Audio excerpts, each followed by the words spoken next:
Assalamualaikum warahmatullahi wabarakatuh. A'udzu billahi minasyaitonir rajim. Bismillahirrahmanirrahim. Alhamdulillahi rabbil alamin wa bihi nasta'in. Wala 'udwana illa 'alal zalimin. Ashhadu an la ilaha illallah wa ashhadu anna Muhammadar Rasulullah. Allahumma shalli ala sayyidina Muhammad wa ala alihi wa sahbihi ajma'in. Rabbi shrah li sadri wa yassir li amri wa hlul 'uqdatam min lisani yafqahu qawli, amma ba'd. Sedang penonton yang dihormati sekalian, alhamdulillah. Pertamanya, pada hari ini marilah sama-sama kita merafakkan kesyukuran kepada Allah Subhanahu wa taala kerana dengan limpah dan kurnia dapat kita bersama-sama berada dalam segmen yang dibawa oleh Masjid Negeri Perak. Tajuk yang akan dibawa pada hari ini ialah amalan yang mulia. Tuan-tuan sidang penonton yang rahmati sekalian, satu hadis yang ingin saya bawa yang diriwayatkan riwayat Muslim 223, iaitu daripada Abu Malik Al-Haris bin Asim Al-Asy'ari radhiyallahu anhu.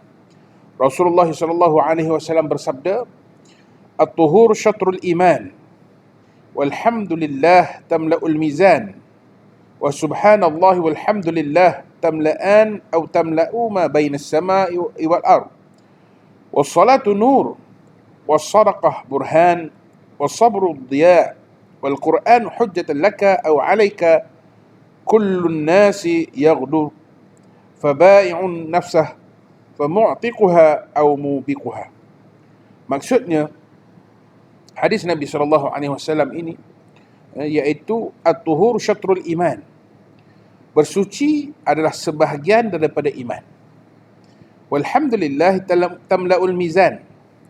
Manakala ucapan alhamdulillah memenuhi mizan timbangan. Wa subhanallah walhamdulillah tamla'an atau tamla'u ma bainas samawati wal ard. Iaitu ucapan subhanallah dan alhamdulillah kedua-duanya memenuhkan ruangan ma bainas samawati wal ard, iaitu ruangan di antara langit dan bumi. Was-salatu nur, sembahyang adalah nur, yakni cahaya. Was-sadaqah burhan, sedekah adalah keterangan bukti. Was-sabru diya, sabar memberikan cahaya. Wal Qur'anu hujjatun laka aw 'alaika, Al-Quran boleh menjadi hujah bagimu atau ke atasmu. Kullun nasi yaghdu, setiap manusia berusaha, maka dia menjual dirinya sama ada kepada Allah dengan melakukan ketaatan atau kepada syaitan dan hawa nafsunya dengan dia melakukan maksiat dan kemurkaan Allah. Fabai'un nafsah, maka ada yang membebaskannya daripada kehinaan di dunia dan azab di akhirat. Famu'tiquha aw mubiquha, dan membinasakannya dengan melakukan maksiat. Sidang penonton yang rahmati sekalian, berkenaan dengan hadis yang kita bacakan pada hari ini.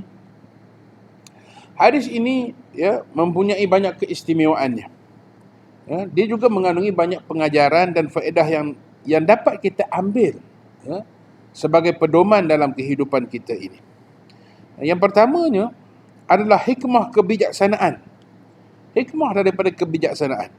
Maka Rasulullah sallallahu alaihi wasallam dikurniakan dengan kelebihan boleh berbicara menggunakan perkataan yang sedikit tetapi mengandungi pengertian yang luas dan mendalam. Seringkali baginda mengajukan nasihat kepada sahabat-sahabatnya dengan hanya menggunakan lafaz yang pendek tetapi mengandungi galakan untuk melakukan segala kebaikan dan tegahan daripada segala kejahatan. Itulah dia istimewanya baginda Rasulullah sallallahu alaihi wasallam. Kita cakap pendek-pendek je. Tak ada cakap panjang-panjang. Cakap pendek yang terus menuju kepada maksudnya, menuju kepada matlamatnya, yang mendalam, yang terus sampai kepada hati. Maka hadis ini, sidang penonton yang rahmati sekalian, mengandungi pengarahan yang indah, hikmat kenabian yang mendalam dan nasihat yang lahir daripada orang yang tidak berbicara mengikut hawa nafsu. Bahkan semuanya adalah berdasarkan wahyu yang disampaikan kepadanya. Kami akan menerangkan, kita akan menerangkan tentang nasihat-nasihat itu untuk pedoman dan amalan kita di atas dunia ini, insya-Allah. Senang menonton sekalian, yang pertamanya, kita hendaklah bersuci dan pahalanya daripada bersuci itu. Sebab itu dalam hadis ini, yang pertama sekali yang disebut sini, at-tuhur syatrul iman. Kebersihan itu, bersuci itu, adalah syarat ataupun adalah sebahagian daripada iman. Daripada iman. Maka kita tahulah bahawa sekarang ni, dalam isu ataupun satu dunia, pandemik COVID-19 ni, yang masih lagi orang kata di mana-mana, kes pun 1000 lebih apa semua. Tapi sedar tak kita bahawa ini merupakan satu signal, satu orang kata satu isyarat kepada manusia, iaitu supaya bersuci. Iaitu bahawa kita tahu bagaimana Rasulullah SAW ketika mana nak mengambil wuduk, nak semayang, nak ambil wuduk, baginda sunat, sunat dia kata sunat, basuh tangan dulu, kumur-kumur dulu, basuh hidung dulu. Nampak? Subhanallah. Ini dia at-tuhur, kebersihan, kesucian, bersuci dalam Islam. Dan bersuci ini sidang penonton yang menunjukkan adalah syarat sah untuk ibadah. Dan bukan saja-saja bersuci ini, at-tuhur ini adalah tanda kecintaan kita kepada Allah Subhanahu wa taala. Maka Rasulullah SAW telah menjelaskan bahawa dengan bersuci ianya dapat memberi ketenangan kepada kaum muslimin. Kita pakaian bersih, badan kita bersih, makanan kita halal dan tayyibah, makanan kita halal dan baik. Kata, bukan sekadar halal tapi tayyibah. Ini adalah salah satu petanda at-tuhur, at-tuhur iaitu kesucian. Maka bila kita hidup dalam suasana ini, ia akan memberikan satu sakinah, ketenangan. Dan dengan badan dan pakaian yang dilakukan oleh orang-orang Islam ini sebagai persediaan, badan kita bersih, baju kita bersih, tempat semayang kita bersih, itu adalah persediaan untuk kita bermunajat kepada Allah Subhanahu wa taala. Kalau tempat tak bersih, baju tak bersih, macam mana kita nak bermunajat kepada Allah Subhanahu wa taala? Maka dengan kita menjaga kebersihan, dengan kita bersuci ini merupakan satu persediaan. Kita bersedia. Sidang penonton yang dirahmati sekalian. Dan hasil yang nyata yang boleh kita lihat bahawa kesan kepada keimanan kita. Bahawa kita semakin bertambah keimanan. Kita tengok macam mana orang-orang yang menjaga kebersihannya. Sidang penonton, kadang-kadang kita tengok hari ini bagaimana begitu sedikit di antara kita yang mahu menjaga kebersihan. Kebersihan di tandas, kebersihan di rumah, keliling rumah, hingga menyebabkan tempat jadi tempat pembiakan nyamuk Aedes. Dan ada juga tempat tempat pembiakan nyamuk. Hari ni ada lagi satu, bukan Aedes dia, chikungunya. Nampak? Asalnya daripada nyamuk yang sama. Tapi ada dua penyakit. Satu Aedes, satu chikungunya. Semuanya pasal apa? Sebab kita tak menjaga kebersihan. Kita tidak bersuci. Subhanallah. Sidang pendengar, sidang penonton yang hormat sekalian. Maka, ianya adalah merupakan separuh daripada iman.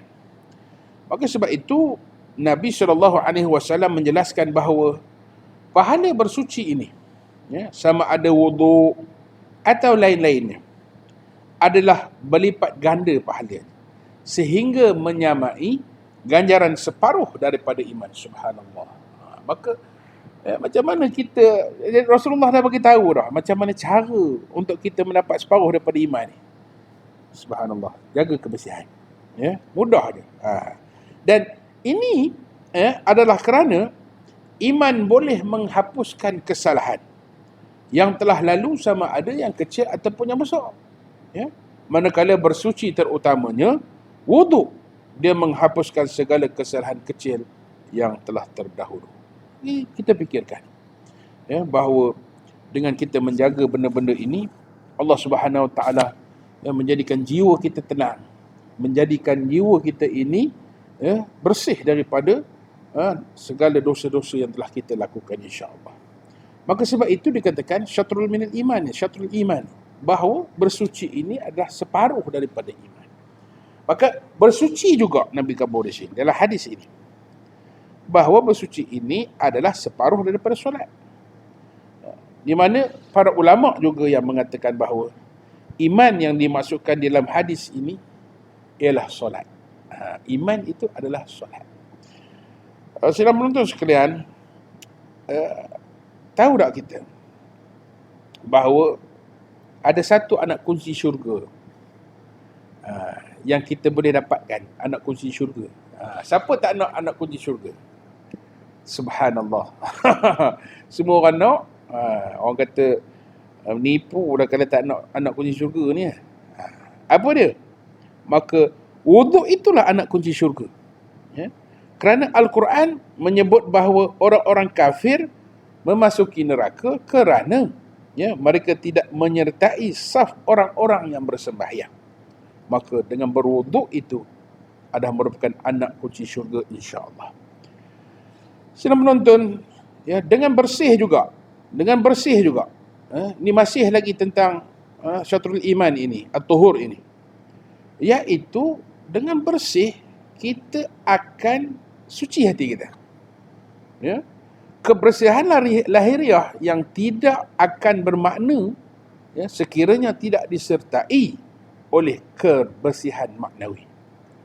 Nampaknya kita itu kita kata tuhur ini, at-thayyibah itu bukan sekadar yang bersih, tapi dia lagi baik daripada itu. Oleh kerana itu, semestinya kebersihan tubuh badan kita ini disertai dengan kesucian hati. Elok tubuh badan kita, eloklah hati kita. Ketulusan niat kita, kerana Allah Subhanahu Wa Taala. Kesahihan matlamat dan kelurusan amalan oleh setiap individu mukmin dengan mula daripada kebersihan itu. Maka itu yang Nabi sebut first kali, yang pertama-tama sekali dalam hadis ini tentang kebersihan, at-tuhur, kesucian. Sedang penonton yang dihormati sekalian, kemudian apa yang boleh kita amalkan di sini tentang amalan yang mulia yang Nabi SAW ajar kepada kita, iaitu zikir dan bersyukur kepada Allah. Cuba tengok. Ada satu perkataan yang selalu kita sebut sebenarnya, tapi kita tak tahu dia punya apa? Dia punya fadilat, dia punya kelebihan.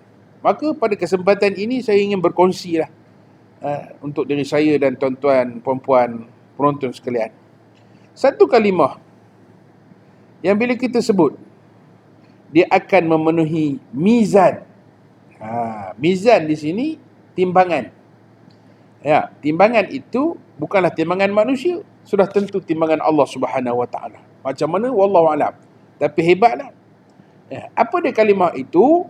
Iaitu kalimah alhamdulillah. Nampak? Alhamdulillah ni kita jarang nak nyebutnya. Padahal selalu yang kita sebut lepas makan lah. Lepas kita makan, kita pun alhamdulillah. Itu pun kadang-kadang lupa. Kadang-kadang tak sebut. Padahal dalam setiap keadaan kita, dalam setiap kondisi. Kerana apa? Kerana lafaz ini, kalimah ini, alhamdulillah ini tamla'ul mizan. Dia memenuhkan timbangan. Subhanallah. Maka ucapkanlah banyak-banyak. Ucapkanlah banyak-banyak, dan dalam setiap situasi macam mana pun kita alhamdulillah, alhamdulillah, alhamdulillah. Tengah kita duduk, musim-musim PKP ni tak ke mana, duduk dalam rumah, tengah-tengah duduk ke, tengok-tengok TV, itu tak apalah, tapi kita tidak berhenti untuk kita menyebut lafaz ini. Kerana apa? Sangat besar fadilatnya, iaitu tamla'ul mizan. Maka kerana itu Nabi SAW menggambarkan di sini apa dia? Sesungguhnya kesyukuran itu, kesyukuran kepada Allah Subhanahu Wa Taala, ialah dengan kita memperbanyakkan zikir kepadanya. Itu tanda kita syukur. Maka bila kita bersyukur kepada Allah, maka Allah akan tambah lagi. Dan terutamanya dengan perkataan dan lafaz yang diriwayatkan daripada Rasulullah SAW ini. Jadi pahala zikir ini akan memberatkan timbangan, amalan kebaikan di hari akhirat, dan akan mengatasi timbangan kejahatan. Maka mana pilihan kita? Saya sendiri pun, kita banyak, ya Allah, banyak kita buat baik ke, banyak kita buat yang tak baik. Maka kita banyakkan kita membaca Alhamdulillah ini supaya apa? InsyaAllah dengan lafaz Alhamdulillah yang kita sebut hari-hari ini, ataupun banyak-banyak ini, timbangannya nanti di akhirat nanti akan memberatkan kebaikan kepada kita berbanding dengan kejahatan, insya-Allah. Itu tujuan tamla'ul mizan. Saudara menonton sekalian, dengan sebab itu, orang yang banyak berzikir akan tergolong di kalangan mereka yang terselamat dan hampir dengan Allah Subhanahu Wa Taala. Allah tambah lagi nikmat, insya-Allah. Dan Nabi kabur lagi selepas Nabi kabur di sini, sabda di sini bahawa Alhamdulillah itu memenuhkan timbangan. Tapi ada dua lagi perkataan. Satu lagi perkataan bila disambung dengan Alhamdulillah ini, tamla'an atau tamla'u ma bainas samawati wal ard, iaitu kalimah subhanallah walhamdulillah. Subhanallah walhamdulillah. Apa dia? Dengan dua kalimah ini, dia akan memenuhi ruangan di antara langit dan bumi. Ma bainas samawati wal ard. Subhanallah. Tapi janganlah sekali je sebutnya, banyak-banyak kali lah. Kata jangan cukup dah, sekali je sebut dah. Jadi, mana kata dengan zikir ini, orang yang banyak berzikir ini akan tergolong di kalangan mereka yang terselamat dan hampir dengan Allah Subhanahu Wa Taala nanti. Maka terutamanya, jika puji-pujian itu, disertai dengan penyucian, pembersihan, pengagungan dan pentauhidan terhadap Allah Subhanahu Wa Taala, maka orang kata pakej yang lengkap. Dah kita bersuci, dah kita bersih, kemudian kita mengagungkan Allah Subhanahu Wa Taala dengan zikir, dengan zikir Alhamdulillah ataupun Subhanallah walhamdulillah. Salam penonton sekalian, yang seterusnya apa yang boleh kita pelajari daripada hadis Nabi SAW ini, iaitu yang Nabi sebut ini, iaitu sabar itu diya, iaitu cahaya. Sabar itu diya. Sabar itu cahaya. Maka diya ini adalah satu cahaya yang mengeluarkan bahan kepanasan dan boleh membakar seperti cahaya matahari. Itu dia yang dipanggil diya ini. Tidak seperti cahaya bulan yang hanya mempunyai cahaya tetapi tidak membakar. Cahaya malam-malam kita tengok bulan, cahaya cantik bulan. Tapi cahaya itu dia tidak mengeluarkan bahan kepanasan dan dia tidak boleh membakar. Berbanding dengan diya, seperti cahaya matahari ini, dia satu benda yang boleh mengeluarkan kepanasan, boleh membakar. Maka sebab itu dikatakan sabar itu diya. Sabar itu diya. Kerana apa? Kerana dia adalah cahaya yang mengeluarkan bahan kepanasan dan boleh membakar, kerana ia adalah suatu perkara yang membebankan terhadap diri. Situasi kita hari ini, memang kita perlukan kesabaran yang tinggi. Subhanallah. Ada orang yang diuji dengan pekerjaannya, ada orang yang diuji dengan wang ringgitnya, dengan anak-anak, dengan isteri, dengan suami, keluarga dan sebagainya. Maka apa yang disuruh di sini iaitu sabar. Dan dalam surah Yusuf, Allah Subhanahu wa taala berfirman, "Fasbir sabran jamila." Maka bersabarlah kerana sabar itu sangat cantik. Di sinilah menunjukkan kepada kita, sabar itu memerlukan kepada mujahadah, yakni kesungguhan terhadap jiwa, menahan diri daripada perkara yang diingininya. Maka hari ini banyak yang berlaku dalam diri kita, di dalam pekerjaan kita, di jalan raya dan sebagainya. Orang dah tak ada sabar. Sedangkan sabar itu satu sifat yang membakar, yang mengurangkan kepanasan, yang akan memberikan ketahanan kepada jiwa kita, dan akan memberikan cahaya insya-Allah kepada diri kita. Maka jadilah orang yang bersabar. Kemudian sidang penonton yang dihormati sekalian, dalam hadis ini juga Nabi SAW berpesan tentang apa? Tentang Al-Quran adalah hujah. Maka orang Islam ni dia ada satu sistem manhaj. Manhaj dia tentulah tidak lain dan tidak bukan ialah Al-Quran. Dia tak boleh cari manhaj lain. Pemimpinnya adalah Al-Quran. Adalah kitab Allah. Itulah pimpinannya. Maka dia mengambil petunjuk daripadanya. Sebab dia pemimpin, Al-Quran ni pemimpin, dia adalah sistem, dia adalah satu yang orang kata sebagai rujukan. Maka kita ni kena ambil petunjuk daripadanya. Apa yang terkandung dalam Al-Quran yang boleh kita ambil petunjuk? Banyak. Cerita tadilah. Dalam surah Alam Nashrah Laka Sadrak, cerita tentang kegembiraan, petunjuk. Bagaimana Allah suruh kita ini supaya menjadi orang-orang yang disebut pada bibi-bibi manusia. Wa rafa'na laka zikra. Maka bila kita baca itu dan kita faham, tuan-tuan, maka kita akan rasa bahawa inilah dia pimpinan untuk aku, yang akan memimpin aku dalam kehidupan hari ini. Kemudian daripadanya juga kita akan mematuhi perintah dan larangannya. Apa yang Allah suruh dalam Al-Quran itu, janganlah kamu meminum arak, janganlah kamu berjudi, janganlah kamu bertenun nasib dan sebagainya. Ini merupakan satu perintah dan larangan supaya kita menjauhinya.